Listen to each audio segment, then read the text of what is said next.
We are continuing a conversation right now that we had earlier on the County Seat TV program with Commissioner Jim Mattson from Kane County and a lifelong forester. Right. That's a good way to put it. That's a good way. And Tom Parton, who is a forestry consultant who came down from Portland, Oregon to add the western slope version of our forestry issues. Right. So where we ended the show, the last question I asked was about what is a stewardship agreement, and so I want to continue with that. Why are these such a good thing for handling forestry? Let's go back to the premise of a stewardship agreement. On some forests, collaboratives are being formed where different groups get together and go look at a project and see what they want accomplished out there. It isn't all about just harvesting timber. It might be about improving riparian areas. It might be doing additional fencing work, and so each group has their own interest. So instead of just selling a timber sale where you're cutting timber and paying for the timber, they will sell a stewardship project which has included in this all this other scope of work. And so the bidder of the contract will look at the scope of work and say, I will do this scope of work in addition to harvesting the timber. So it's not unlike like an oil lease or a natural gas lease where they will get a mining lease to mine something or drill, and they have mitigation that they do. It's almost, I think the ratio is almost 10-to-1 mitigation that they do on other acres that aren't directly related to their pad, but improve the general areas. That's the kind of I think it's similar to that, and the whole idea is to benefit other resources rather than just to take the timber out.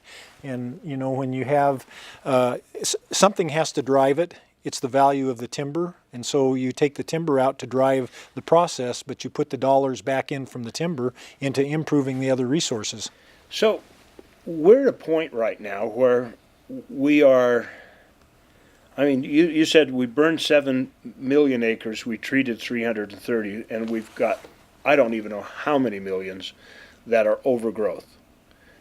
What's it going to take to catch up to make the forests of the western United States, those little red dots on the fire map, sustainable? What does it take to just put this all in balance again? Well, it's a very complex question because, you know, if we're going to do stewardship and we're going to rely upon that as our engine, mm-hmm. You know, what we've done in years past with timber is it's an extractive. What stewardship does is it not only is an extractive at the same time, but it reinvests those dollars back into the landscapes, whether it's watershed, wildlife, recreation, whatever have you. It also creates more jobs on a local basis. So that helps feed that local engine as such. So we've got to come up with some reliability and sustainability on terms of the number of projects outreach so that this person as an investor says, I think I'll put in a stewardship manufacturing operation in Escalante, Utah. But what have I got there in the way of raw material to keep us in business over a 20-year period? And right now, relying upon the Forest Service in its current approach is too risky. You can't count on anything for 20 years. No.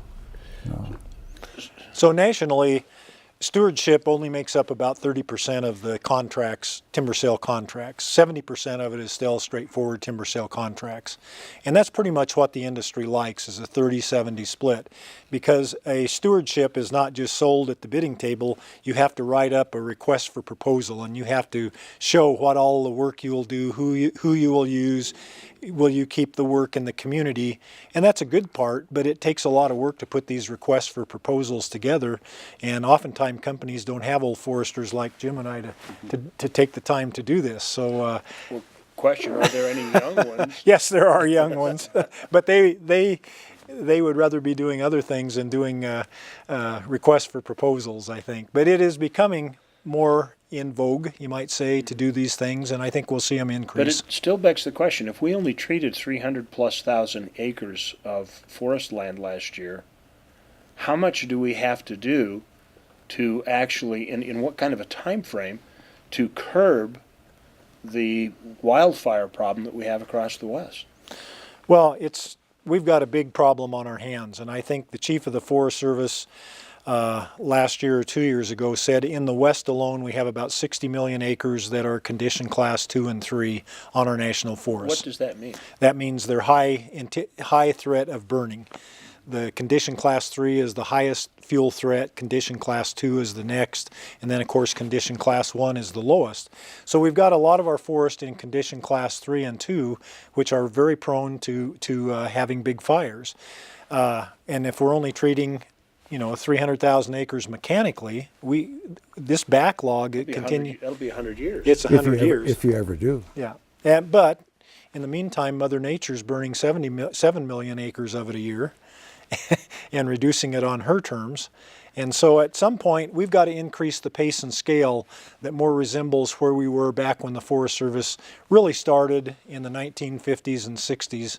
Right. The Forest Service never really started harvesting their lands until after World War II. Mm-hmm. That's really when they came in and developed the forest because our country needed wood, we needed jobs, and we started working on our national forests. So from 1916 to 1950, what did the Forest Service do? Trails, fight fire. But we had forests that had been continually burned by the Native Americans that didn't have the fuel loading on it. But now when fire, we've basically been away from fire for 100 years and we have all this accumulation of fuel. That's why it's so bad now. See, I've always worked under a misnomer. I thought that the Forest Service always intended for the forest to be harvested from its inception, and that's why it got put in the Department of Agriculture instead of the Department of Interior. It had a good start, but it never did carry it out, So that was an idea that died with Gifford Pinchot? Yeah. Basically. Shortly thereafter. Because he was a sustainability guy, and he and Muir keep having fights when they set up this policy. I think there were varying degrees of management, maybe more management occurring on the East Coast forests where they were, a little bit more closer to Washington, D.C. and the headquarters of the Forest Service. But out in the West, we had ranger stations, but really they didn't do a lot of harvesting. We really never had timber sales until, 1920s, 1930s, and then especially after the war. One of the biggest timber sales in our area was in eastern Oregon when Edward Hines Company had I think it was a 15-year timber agreement, and they built a railroad into that. They developed the community in Hines, Oregon. Yeah. Mm-hmm. So is that the kind of timeline that it takes for a private developer in a timber sale agreement or a stewardship agreement to be able to get a return on his investment? 15, 20 years? Well, not only that, but you need to have the backlog so that you can say, all right, I'm going to amortize that investment over this period of time as such. So, I would wonder what would happen if we transferred those federal lands to the states. And then what would the states do with them if they found themselves all of a sudden saddled with that responsibility? Yeah. And I bet we'd find some local solutions to that. But that does raise a question, because one of the very first arguments that comes in transfer of public lands is, well, you guys would be bankrupt on the first catastrophic wildfire. You wouldn't have the money to fight it. But what you're saying is that if we managed it right, we wouldn't have catastrophic fires. Can you make that blanket statement, either one of you, that you think catastrophic, I think we would. Huge wildfires could be eliminated with good management? Yes. I think it can be lessened, but I think the cost of wildfires right now, with the equipment they use to fight it, has gotten so exorbitant, so high, that it just takes all the resources out of the agencies, and we don't have the dollars left to manage. And it really creates a problem. How do you fix that catch-22? I mean, well, the Forest Service has got something to sell that they could be paying for all of this, or at least defraying that cost, but it doesn't seem like they're much interested. If they're only doing 330,000 acres a year, it doesn't seem like they're very interested in actually doing that. What if President Trump approached this thing on the basis that I've got these forested areas and I'm going to see that we come up with some form of a advertisement and a commitment to a 30-year program, and what kind of offers might we get from these investors to manage these areas under the supervision of the Forest Service to be able to return that investment over that period of time. And I think we'd see something entirely different than what we've been trying to do, which is just from year to year sustain the organizations that are in place that are accomplishing nothing with no responsibility.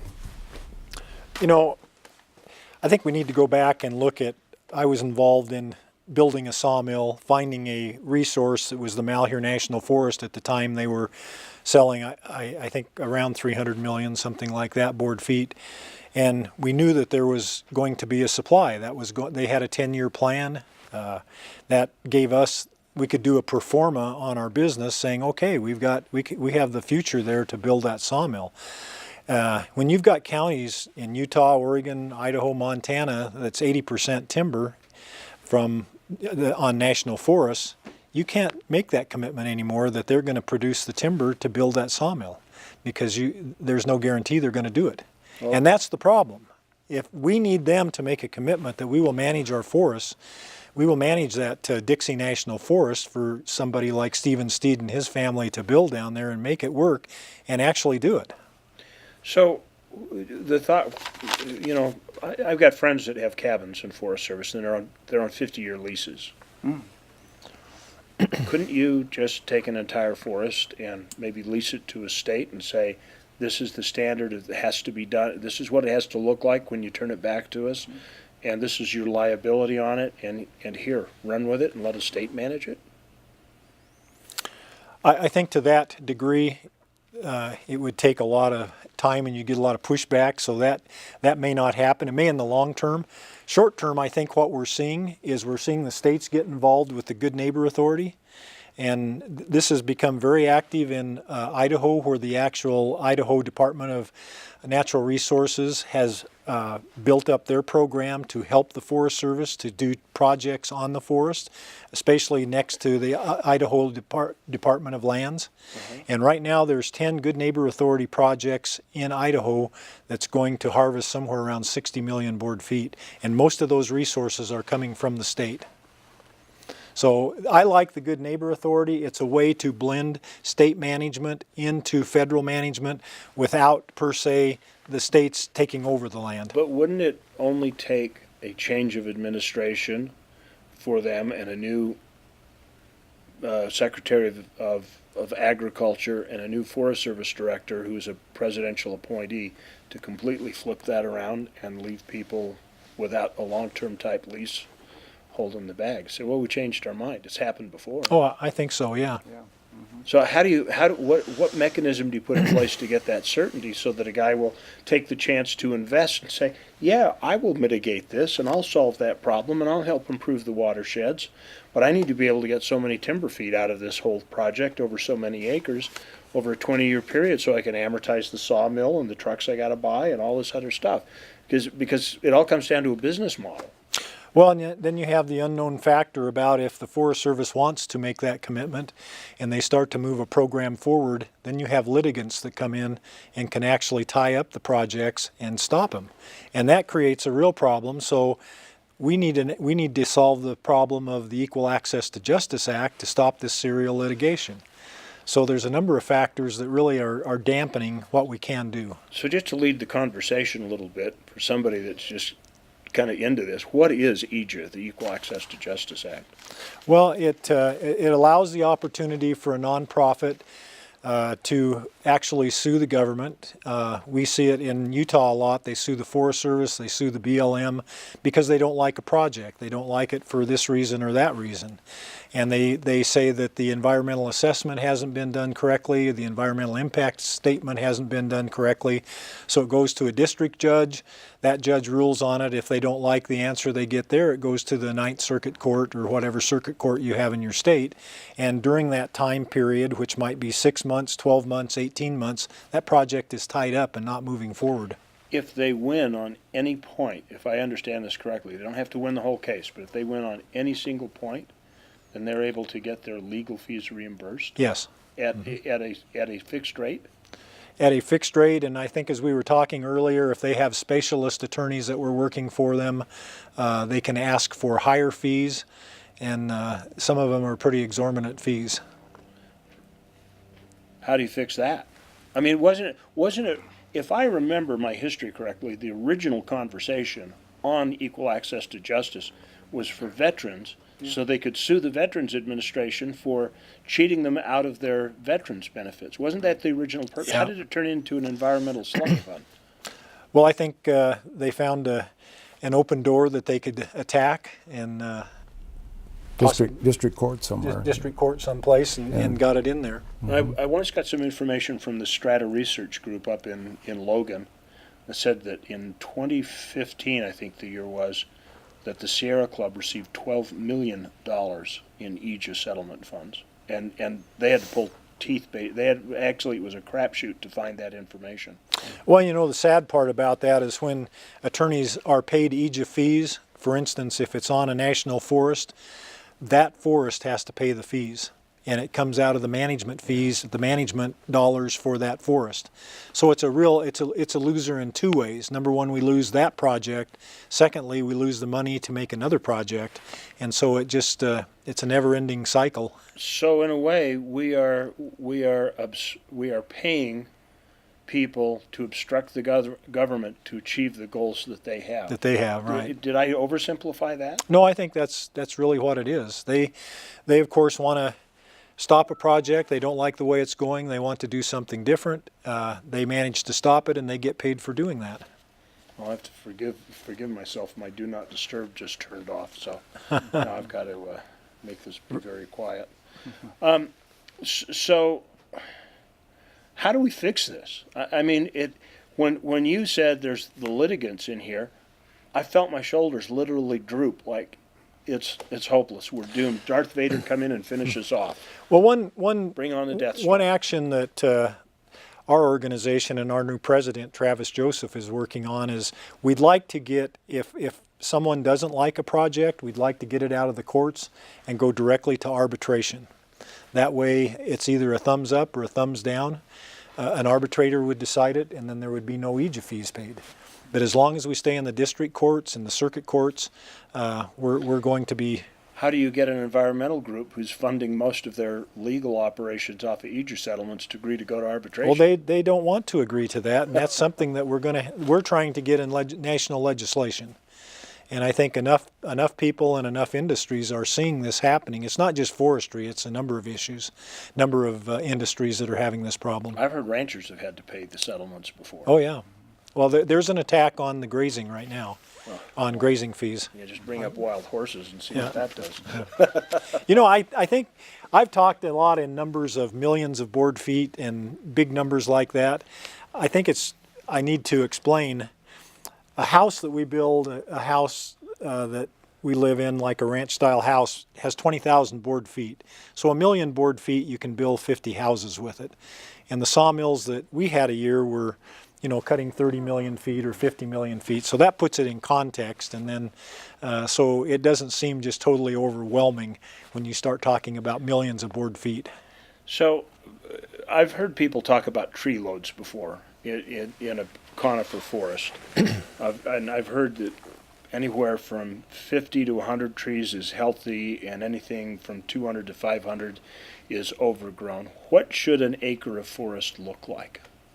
Good, healthy forest. I mean, we talked about it in the show, and you said diversity, but just if you're trying to visualize how many trees that is, you know, is that so you can see 2 miles in between the trees, or what does it look like? That might look like that after a fire, you know, where you can see a long ways. Well, I mean, if it's healthy, Jim, if it's healthy. Well, you've got a function of elevation and also slope, you know, so you have to kind of just balance that against that, and plus also the life zone or the type of timber type that's involved in that. So it can be anywhere from 20 trees residual on upwards to 60 to 80 or so, you know, and on the west coast where it's really wet, it's probably higher than that. You know, when I was working with the Forest Service and actually managing our own timberlands, when you have a young stand of trees that's maybe 15 or 20 years old and the trees are 20 to 30 feet tall, and you go in and do a pre-commercial thinning, you first try to thin them out to about 18 or 20 feet distance apart. Mm-hmm. Okay, those trees grow, the crowns start coming together, you need to do another thinning. So maybe the next thinning you thin it out to 30 to 40 feet apart. And it's a continual thinning to make sure the healthy trees, the ones you want to keep, are growing and not and that they don't get So it's not unlike the fruit farmer who has too many peaches after the frost in the spring. Well, my grandfather used to do this. He'd go out with a 2x4 and he'd knock peaches off his tree after the frost, so that the ones that he had at harvest were these nice big juicy Albertas that look like this instead of little ones. And it's that kind of it's a continuing effort of tending the forest. That's why I go back to management is the key. You've got to manage it. You just can't let it sit out there. So this management might take going into these stands every 10 or 15 years and doing a continual thinning, taking more of the biomass out and leaving it healthier for the residual trees. So before we taped the TV show, you mentioned something, Tom, that I thought was fairly interesting, and I was talking about fire breaks, and you said that there's a shadow something or another, a way to create kind of a fire safety zone, but you don't actually just cut a big strip through the forest. Yeah, it's shaded fuel breaks is what.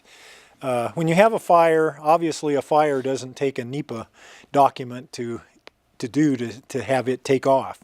So all of a sudden you've got an emergency. How are you going to handle this emergency? Are you going to get out in front of it with a Caterpillar tractor and a bulldozer and put a fire line in? A lot of the new techniques are getting out in front of it with this mechanized logging and actually thinning out the forest in front of the fire and taking out a lot of the heavy fuels, and then you can backburn into the fire through that shaded fuel break and really stop the fire. It's not completely taking out all the trees, but it's creating a fuel break where you can underburn and stop the fire. When you talk about new technology, you're talking about those saws that they hang from the helicopters and fly through the forest. Well, it's pretty much ground based, where you have a automated. You don't have timber fallers anymore. It's all done on automation, and they're bunched, and then you take them into the landing, and they're automatically delimbed and cut into links. So we've got some processors now that are pretty high technology. As we get technology, are we going to be able to start managing areas that were, say, 15 years ago inaccessible? From a standpoint of economics, or Yeah, well, just so that it can become part of the toolbox to say, because right now the argument is, well, the low-lying trees you can manage, but the stuff that gets on a little steeper terrain you can't. Mm-hmm. And so you're still going to have fire, and you're still going to have to do prescribed burns, and you're still going to have to do all this stuff. Are we getting further up the hill with our technology and our ability to harvest and manage mechanically? Absolutely, and a lot of this technology comes from Finland, comes from a lot of the Scandinavian countries where they have that type of terrain. And we have ground-based systems right now that are logging on 60 and 70% slopes. They actually are tethered. They're let down on a line, and as they progress down on the line, they cut the trees, they put them into bundles, and then they pull the bundles up. So in years past, when we had big old trees that were worth a lot of money, we could afford to helicopter log them. But right now, that's not that's not where forestry is. Dirigibles. Yeah, dirigibles. If there's a commercial company wanting to make freight dirigibles, and you can just park them in the air, and you can haul up like 6 semi-loads into them and move them, and they don't cost that much to move. No. So, I'm just get the sky full of dirigibles. I'm just waiting for Arrows to get their prototype out there. I keep following it on the internet, and this would be so great for the timber industry. But well, actually, Bohemia Logging out of Corvallis, Oregon, did use balloons. Faye Stewart, and it was cable logging. And normally with cable logging, you have deflection where the cable stays off the ground. Well, they got the deflection by tying a balloon to it. Mm-hmm. And so you had this big balloon out there keeping the timber up and logging it without even touching the ground. Wow. So you're right on. I mean. So, gentlemen, it's been a pretty good conversation. Are there any other points that we need to add looking forward, as long vision? What do we need to do to fix our forest problems in the West? I think it comes down to a matter of education and information, to make sure that people understand that there are solutions for this, and that we can also influence this as far as our elected officials and their responsibilities as far as following through with what we need to do both nationally and on a localized basis. But until we do that, we've been up against the environmental machine that has been pushing in an opposite direction, and their whole approach has been fundraising and membership drives. Do you think they're really doing a service? I mean, that statement is going to get me a lot of criticism. I can tell right off the bat. But it almost seems, when you're talking about the litigation, and we're talking about what overgrowth of forests do, and we talk about wildlife loss, we talk about all these things, that the environmental movement that's trying to do this preservationist approach to our forests is actually doing more environmental damage in the long term than they are for us to be mechanically putting our hands on it. Right. I think that's true. I'd sum it up by saying I think I'm the eternal optimist. I think things are slowly getting better. I think the pendulum swung. It swung way too far to one way. In the 1990s, we had the Northwest Forest Plan come in. We had, as I mentioned, the Sierra Nevada framework. We had the East Side screens, and it basically stopped all of the ways people put up timber sales and managed the land. A lot of the people that were good foresters got really upset with the agency and they left. And so we were, yeah, with us, you know. So you had a mass migration of good people from the agency. They went to some place that was going to manage timber.